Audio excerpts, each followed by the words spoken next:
A nivel de un banco, ¿no? Que es un mercado muy competitivo, habiendo tantas opciones bancarias que uno tiene, ¿no? Ya no solo ni siquiera bancos locales, ahora, ¿no?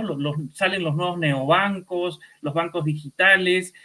¿Cómo hace un banco para, o qué debe hacer un banco para fidelizar a sus clientes con tantas opciones que hay para el consumidor? Mira, pensar siempre en el cliente es lo más importante. Y creo que todos nos enfocamos, no es una fórmula que solo la tenemos nosotros. Creo que es una fórmula que está en el mercado para lo que quieras hacer, no solo banca, ¿no? Es siempre pensar en el cliente. Creo que la gran diferencia es cómo adaptas tú eh, hoy la tecnología, el talento, el recurso a esa necesidad del cliente, ¿no?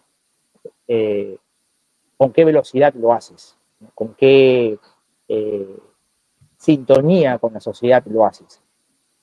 Creo que son cosas sumamente importantes, ¿no? Claro, hoy por hoy recuerda que tienes a una población de jóvenes eh, incursionando ya hacia la vida laboral, ¿no? Con nuevas tendencias, con nuevas aspiraciones, con nuevas costumbres, con nuevas necesidades. Entonces, si el banco o cualquier empresa se queda pensando en los 70 u 80, esa población no la vas a poder captar, no la vas a poder hacer tuya tampoco, ¿no? Entonces, tiene que estar muy actualizado y muy pendiente de las cosas que quiera el cliente y cómo las quiera, ¿no? Mira, te pongo un ejemplo muy claro. Si tú contactas a una persona de 60 o 70 años, ¿correcto? Es muy probable que esta persona de 60 o 70 años, ya sea para un servicio o para la compra de un producto, quiera tener un contacto face to face. Muy diferente es que si tú te reúnes con un chico de 22, 24 años que no tiene tiempo para trasladarse a una agencia o levantar el teléfono y va a querer hacerlo todo digital y adquirir su tarjeta de crédito de repente de una manera digital, ¿no? Y sin conversar con nadie, y él se siente tranquilo. Entonces, tienes que entender que en esta sociedad vas a tener la población y el segmento de la población y la edad es sumamente importante para las decisiones que quieras tomar como negocio. Creo que una de las virtudes que tenemos nosotros es que explotamos mucho la data, ¿no? La data te ayuda a poder tomar esas decisiones segmentadas hacia las necesidades de los clientes, ¿no? Esa data te ayuda a que valores mejor el propósito del cliente y cómo llegas con él al cliente, ¿no? Porque una cosa es que tú construyas un producto o un servicio y la otra es cómo se lo llevas al cliente, ¿no? ¿Cuál es tu canal de distribución? Por eso nosotros somos un banco multicanal, ¿no? Entonces, creo que juega mucho eso en el rol de tu pregunta o alrededor de tu pregunta. Esas capacidades que puedas desarrollar a nivel de tecnología, de data, de talento, de personas, de sintonía con la sociedad, para poder, si quieres, ser líder en el mercado, ¿no? ¿Cómo haces para dirigir, ¿no? Ese tipo de equipos tan multidisciplinarios o tratar con todo ese tipo de perfiles tan diferentes? Mira, ese era uno de mis temores cuando asumí esta posición, ¿no? Oye, pero yo no sé nada de TI, ¿no? O sea, para mí eso es fino, ¿no? O sea, no me habían preparado para manejar temas de desarrollo, temas propios de tecnología. Claro, nuevamente te repito, esto te puede pasar en la pequeña, mediana o gran empresa en la que yo me muevo, en el mundo corporativo, ¿no? Y claro, acá la empresa te acompaña, ¿no? De repente, en una pequeña empresa, las espaldas no son tan grandes como en una empresa corporativa, ¿no? Y claro, acá hay un tema de preparación, acá hay un tema de conocimiento, hay un tema de acompañamiento, hay toda una estructura detrás tuyo, porque al final de cuentas tú tomas la decisión sobre las cosas que haces como dueño de los productos, ¿no? Pero no puedes dejar de lado el equipo que te rodea, ¿no? El equipo que te rodea es sumamente importante. A mi costado tengo a un especialista en tecnología que me dice: César, esto es así, asá, asá, asá, ¿no? Tienes que ir por este camino, esto es riesgoso, acá hay un tema de vulnerabilidades, acá hay un tema de ciberseguridad. Entonces, claro, es el equipo el que te acompaña a tomar la decisión. Al final tú eres el responsable de elegir el camino por el cual hay que ir, pero tienes alrededor un equipo que te soporta. Entonces, ¿hay temores? Por supuesto que hay temores, ¿no? Siempre van a haber temores, pero creo que la gente que la que te rodeas, el equipo que escoges para trabajar es sumamente importante en un mundo muy multidisciplinario. Tus POs, tus CTLs, ¿no? La gente más tech, ¿no? Te tienen que acompañar a esas decisiones para que no cometas los errores. Y yo te diría eso, ¿no? No es un trabajo mío, es un trabajo de equipo. Es el equipo el que al final saca adelante los proyectos, es el equipo. Nosotros terminamos siendo articuladores, bisagras entre la organización y las cosas que se necesitan crear.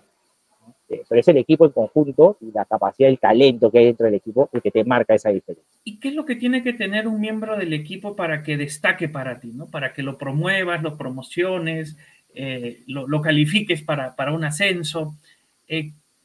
¿Cómo destacaría alguien que es miembro de tu equipo, ¿no? A ver, mira, hablamos de la actitud.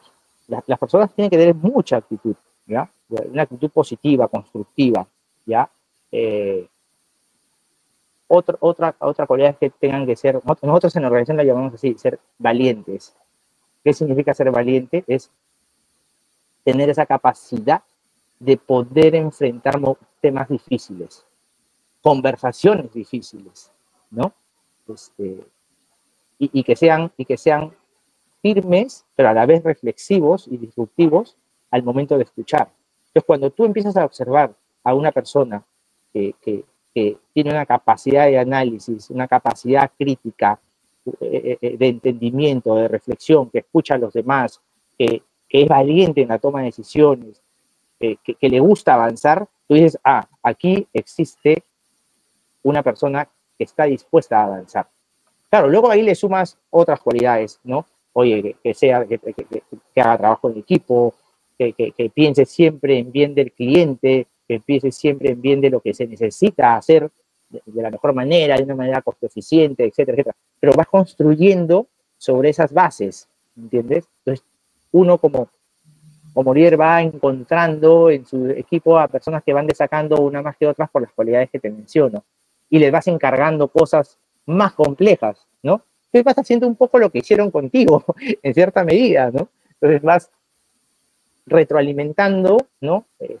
A esa persona y la vas conduciendo y le vas dando encargos más complicados, le vas dando proyectos más complicados, lo mandas a conversaciones más complejas, ¿no? Y vas midiendo un poco cómo se va desenvolviendo. Entonces, acompañas al crecimiento del profesional, ¿no? Pero repites un poco, si quieres, como te decía, lo que hicieron contigo, ¿no? Entonces, hay mucho de capacidad de conocimiento. Esto no se adquiere pues de la noche a la mañana, ni tampoco se adquiere solo escuchando, ¿no? Tienes que hacer tu maestría, tienes que cumplir ciertas cosas, estudiar, ¿no? Tu pregrado, tu maestría, tus capacitaciones, tus cursos en la organización, constantemente te estás preparando, estás metido en cursos, estás conversando con... O sea, yo creo que el hecho de trabajar en mesas multidisciplinarias te permite eso, Fernando. Te permite el conocimiento más 360 de las cosas, no al 100%, ¿no? Porque alguien que no estudió sistemas como yo, o TI, no se preparó para TI y soy economista, nunca voy a saber más que alguien que sí nació ahí, que se preparó. Pero el rebotar ideas y el conversar te va a dar capacidades, que luego tú te vas a colgar de ellas para seguir creciendo profesionalmente y para poder tener un punto de vista sobre lo que tienes que hacer profesionalmente hablando. Eso es un poco. Mencionaste las maestrías. ¿Qué tan importante es hoy en día en el sector el grado académico? ¿Es muy determinante para crecer en este mundo corporativo o ya no tanto como antes? Mira, de hecho que la maestría, un MBA, te da un nivel de conocimiento diferente. Eso está definitivamente, y dependiendo de la escuela que vengas, mucho más aún. Entonces, es algo que tiene que hacer. Yo le diría a los profesionales, tienes que hacer maestría. Ahora, puedes llegar a crecer profesionalmente sin la maestría, que puede ser una pregunta que el público se puede estar haciendo. Yo creo que sí. Yo creo que sí puedes llegar a crecer hay personas que son talentosas sin haber hecho una maestría, pero no va a ser el patrón. No va a ser el patrón que se va a cumplir siempre. Y tienes que recordar que más allá del conocimiento que uno adopte o que se nutre en una maestría, recuerda que la maestría o el MBA lo que te brinda es una capacidad de relacionarte con distintos tipos de profesionales de distintos rubros, de distintas industrias, y que creo que lo rico de la maestría está ahí, en saber cómo hacen las cosas otras industrias, otros profesionales, ¿no? De tu mismo rango o de un rango mayor. Entonces, yo creo que hay que ver la maestría no solo por el conocimiento numérico o el conocimiento a nivel teórico que te deja, sino también la maestría te deja esa red de contactos, ese networking que se necesita a un profesional en el mundo corporativo o en la pequeña o mediana empresa. Yo he tenido compañeros empresarios en mi maestría que se metían a la maestría y ellos eran los dueños de la empresa, ¿no? Y era una empresa pequeña, familiar, que estaba creciendo, pero su familia optó por crear una maestría porque necesitaba llevar a otro nivel la empresa, ¿correcto? Y llevarlo a otro nivel, a nivel de conocimientos y de estructura y también de relaciones, ¿no? Recuerda que muchas veces, a ver, la maestría te da el marco teórico de las cosas, ¿correcto? Con un poco más de pragmatismo que en el pregrado, ¿no? Y te da esas relaciones, ese networking que tú necesitas hacer. El mundo corporativo, llevándolo a un paralelo con el mundo corporativo hacia tu pregunta, te da la estructura en la forma práctica, ¿no? Si hay algo que yo rescato en el mundo corporativo, es que te da una estructura de trabajo con indicadores, con KR, con KPIs y con un nivel de seguimiento hacia los proyectos que, claro, tú dices, oye, pues, si lo llevas de esa manera, éxito vas a tener, ¿no? Entonces, el mundo corporativo te lleva a una estructura de trabajo bien alineado a resultados, ¿no? Y si lo combinas con una estructura de marco teórico que te dan las maestrías, te da el mundo académico, ya podrás notar que tienes una mezcla interesante y el nivel de profesionales que existe en una organización corporativa, pues, vuela, ¿no? A eso nosotros le llamamos esa mezcla que el talento lo tiene, ¿no? Que esas personas lo adquieren en la parte del marco teórico, con la parte académica y en la parte de la estructura que te deja el mundo corporativo para desarrollar los proyectos, ¿no? En el sector, ¿cómo visualizas el futuro del sector? Se habla mucho de data analytics, se habla mucho de machine learning, se habla mucho de inteligencia artificial, ¿no? Y creo que eso va a acelerar muchas cosas en los distintos rubros de nuestra vida cotidiana, ¿ya? Creo que si no nos hemos puesto a pensar, y la vez pasada escuchaba a Gianfranco Ferrari, CEO de Credit Corp, en una entrevista y decía lo siguiente, ¿ya? El mundo académico o las universidades en el pregrado van a tener que cambiar su forma de enseñar, ¿no? ¿Y por qué? Porque claro, tú hoy por hoy te sientas en una universidad 5 años a estudiar una carrera, ¿no? Lo que hoy empezaste a aprender dentro de 5 años, en la vida real de repente ya no hace match, ¿entiendes? Y de repente me pareció interesante su reflexión, no es algo que él está diciendo que tenga que hacerse así, no es una reflexión, ¿no? Que de repente la currícula académica en una universidad debe ser mixta, ¿no? Un año estudias teoría, el otro año regresas a la empresa, el otro año vuelves a hacer teoría y para que estés alineado a lo que está pasando en la vida real, porque la tecnología va a hacer que las cosas evolucionen a una velocidad impresionante, pero impresionante, ¿no? Este tema de la inteligencia artificial va a hacer que las productividades en las empresas puedan ser las que adopten. Hoy hay que reconocer que hacer inteligencia artificial, hacer machine learning en tu empresa es caro, ¿no? Es caro, no es barato. Hoy, pero tienes que pensar que en 5 años estamos en otra situación, ¿no? Hoy podrán hacer inteligencia artificial seguramente que las empresas mucho más grandes, ¿no? Entonces, tengan un poco más de espaldas y meterse a explorar cosas. La pequeña empresa de repente ve un poco más lejos por el tema de costo, pero los profesionales que tenemos que formar en el país tienen que ser profesionales pensando pues, de acá a 10, 15 años, ¿no? Entonces, la matemática financiera, no la matemática financiera, no me refiero a la fórmula de la matemática financiera, sino me refiero a la educación financiera, es algo que tenemos que incorporar también en la vida académica de nuestros escolares. Por ejemplo, es algo que yo me cuestiono bastante. Yo tengo 2 hijos menores, ¿no? Claro, llevas los cursos tradicionales, básicos, ¿no? Y qué con esa profundidad en una educación financiera que debe tener nuestra sociedad, por ejemplo. Entonces yo sí creo que la tecnología ha llegado, correcto, nos va a ir a hacer una sociedad mucho más veloz en términos de conocimiento, de adaptación, y que no te puedes alejar de ello. Yo creo que hay retos sumamente importantes a los cuales vamos a enfrentar más adelante con todo este tema de la tecnología. El tema de la ciberseguridad, ¿no? Hace poco pasó esto con el Interbank del hackeo, ¿no? Famoso en Perú. ¿Y ese es un riesgo al que están expuestos todos los bancos o es algo que en particular lo afectó al Interbank y no es algo que le pueda pasar a otro banco? Yo creo que es un riesgo que no solo está en los bancos, este riesgo lo tienes hasta en las empresas pequeñas.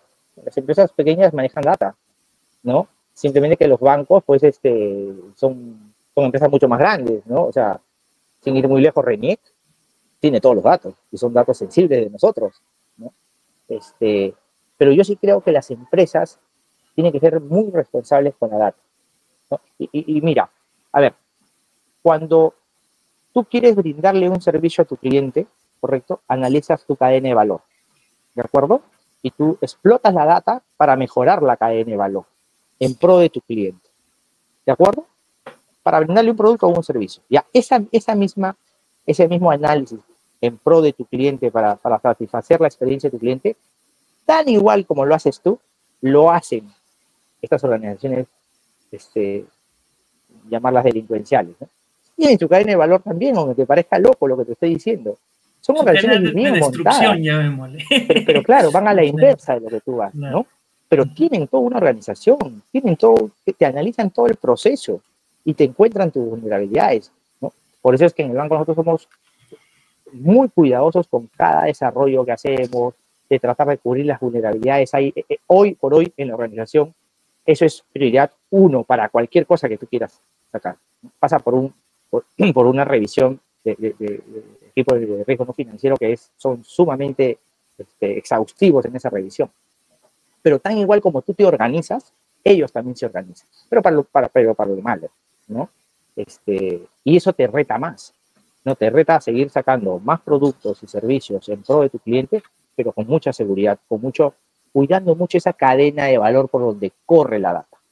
Entonces, por eso es que el reto a tu pregunta anterior es mucho mayor ahora con la tecnología, ¿no? Tienes que crear productos innovadores y disruptivos, pero a la vez también tienes que cuidarte porque tienes al otro lado, al frente, en la vereda del frente, a alguien que quiere más bien hacerte daño, ¿no? Y no solo a ti, sino también a tu cliente.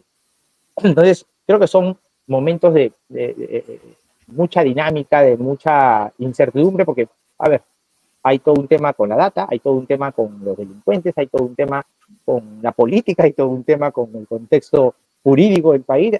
El reto está, ¿no? Entonces las empresas hoy por hoy tienen que ser mucho más disruptivas, por así decirlo, mucho más pensantes en lo que van a estructurar. Mencionaste el tema de la educación financiera, ¿no? Inclusive en un grado ya ni de pregrado, sería en un grado escolar, ¿no? Pero no digo de un banco en particular, en general el sector financiero no le conviene tanta educación financiera, podría pensar, porque el otro día me llegó un mensaje promocionando, ¿no? De un banco. Saca un préstamo para tu almuerzo de San Valentín, qué sé yo.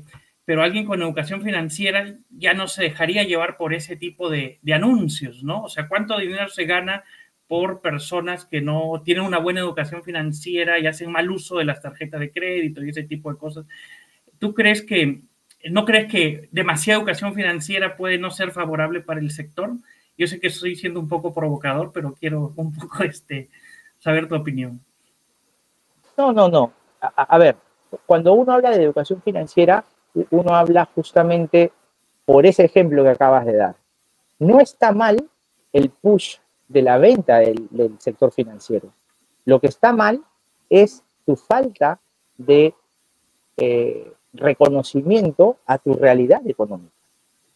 Donde tú dices, oye, si yo tomo ese crédito, correcto, de repente voy a endeudarme en algo que para mí como persona todavía no es una necesidad, ¿correcto? Y para otra persona podría ser, oye, sí, qué bueno, justo me salvó porque necesitaba para sacar a mamá o a la novia o a la esposa o a la familia a comer. Va a depender cómo te tome a ti. Entonces, cuando yo hablo de educación financiera, justamente hablo de eso, de saber escoger en qué momento sí, en qué momento no. Claro, obviamente los bancos cuando te envían un push de alguna oferta, detrás de esa oferta hay todo un análisis, ¿no? Han estudiado la data, han hecho un análisis y han llegado a la conclusión de que Fernando podría necesitar, y ya está en Fernando, poder escoger si es que quiere tomar el crédito o no quiere tomar el crédito. Yo te puedo hacer el ejemplo a la inversa, que le llega un push de algún capital de trabajo a una empresa que lo necesita. Y gracias a ese crédito pudo hacer negocio y ganar el dinero que quería ganar la empresa. Te das cuenta que hay de los dos lados. La educación financiera lo que te va a brindar es saber decidir sobre eso. Tú sabes que nosotros como organización tenemos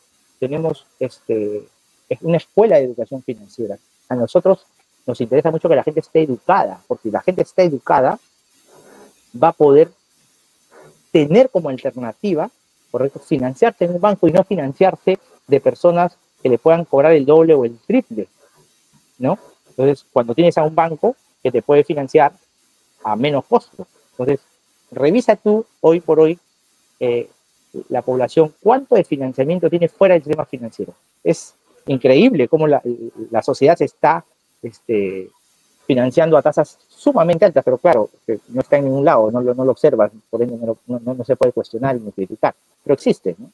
Yo te diría que yo cuando hablo de educación financiera hablo claramente de ese ejemplo que acabas de brindar, que la gente sepa decidir si está bien o no está bien, lo que le está llegando como oferta, por ejemplo.